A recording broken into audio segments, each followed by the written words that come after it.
படம் எப்படி இருந்துச்சு? ஆக்சுவலி நான் நேற்று ஸ்பெஷல் ஷோ பார்த்தேன். இன்டர்வல் வரைக்கும் பெருசாக ஒன்றும் கிடையாது, இன்னும் சாதாரணமாக தான் படம் போகுது. இன்டர்வல் மேலே பயங்கர பிக்கப். படம் ஃபுல்லாக ஃபாரஸ்டில் எடுத்திருக்காங்க. அங்கே பஞ்சூர்லேன்னு ஒரு கடவுள், நார்த் கர்நாடகாவில் ரொம்ப சின்ன குக்கிராமத்தில் ஒரு கடவுள், அது ரொம்ப முக்கியமான கடவுள். அதை இவங்க பூஜை பண்ணிட்டு இருப்பாங்க. அவங்கள எனிமீஸ் யாரான வந்து அவங்கள நல்லா அபகரிச்சா அதுக்காகலாம் இவங்க ஃபைட் பண்ணிட்டு இருப்பாங்க. இன்டர்வியூக்கு மேலே ஒரு 4-5 வயசான கேரக்டர் வருது. எல்லாம் ரொம்ப நல்ல நடிப்பு வாங்கியிருக்காரு, ரொம்ப நல்ல நடிப்பு வாங்கியிருக்காங்க.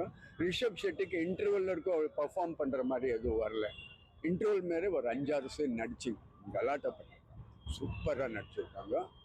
அண்ட் ரொம்ப நல்ல ஆர்ட் டைரக்ஷன், ரொம்ப நல்ல ஆர்ட் டைரக்ஷனு, ரொம்ப நல்ல ஃபோட்டோகிராஃபி. படம் 70 to 80% நைட்டில் தான் நடக்குது. அந்த ஹீரோயினை நடிச்சிருக்கவங்க நல்லா பண்ணியிருக்காங்க.